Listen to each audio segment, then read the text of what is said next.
Guys, நாங்கள் உங்கள் சிதா vloggers. இன்றைக்கி நம்ம சென்டில்லா ஏஷியட்டிகா அப்படின்னு சொல்கிற வல்லாரை பற்றி பார்க்கலாம்.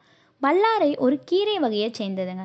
இதில் இருக்கிற ஆக்ஷன்ஸ் அப்படின்னு பார்த்தோம்னா ஆன்டி இன்ஃப்ளமேட்ரி, ஆன்டி மைக்ரோபியல், ஊன் ஹீலிங், காக்னேட்டிவ் என்ஹான்சர், அதாவது அறிவாற்றலை மேம்படுத்துதல், இது போன்ற ஆக்ஷன்ஸ் இருக்குது.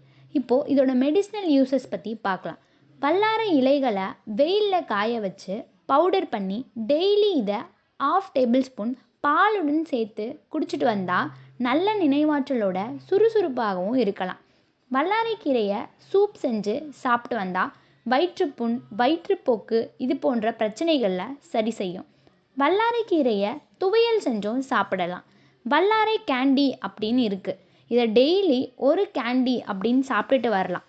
இதனால் பிளட் சர்க்குலேஷன் இம்ப்ரூவ் ஆகும், மெமரி பவரையும் இன்க்ரீஸ் பண்ணும்.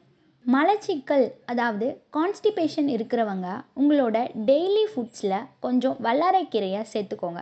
அதில் ஃபைபர்ஸ் இருக்கிறதால அது உங்களோட குடலோட இயக்கத்தை சீராக வச்சுக்கும். வல்லாரையில் ஊன் ஹீலிங் ப்ராப்பர்ட்டிஸ் இருக்கிறதால வயிற்றுப்புண் அதாவது அல்சருக்கு ஒரு பெஸ்ட் மெடிசனாக இருக்கும். வல்லாரைக்கீரையில் விட்டமின்ஸ் அண்ட் மினரல்ஸ் அதிகமாக இருக்கிறதால அது மூளையோட செயல்பாட்டை மேம்படுத்தும், நினைவாற்றலையும் அதிகப்படுத்தும். அது மட்டும் இல்லாமல் நோய் எதிர்ப்பு சக்தியும் அதிகப்படுத்துது, இதயத்தோட ஆரோக்கியத்தையும் பாதுகாக்குது.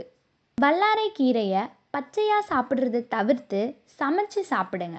அளவுக்கு மிஞ்சினால் அமிர்தமும் நஞ்சு. அதுபோல் வல்லாரையில் எவ்வளோ நன்மைகள் இருந்தாலும் அளவுக்கு அதிகமாக சாப்பிடும்போது டைஜஸ்டிவ் ப்ராப்ளம்ஸ், செரிமான பிரச்சனைகளை உண்டு பண்ணும்.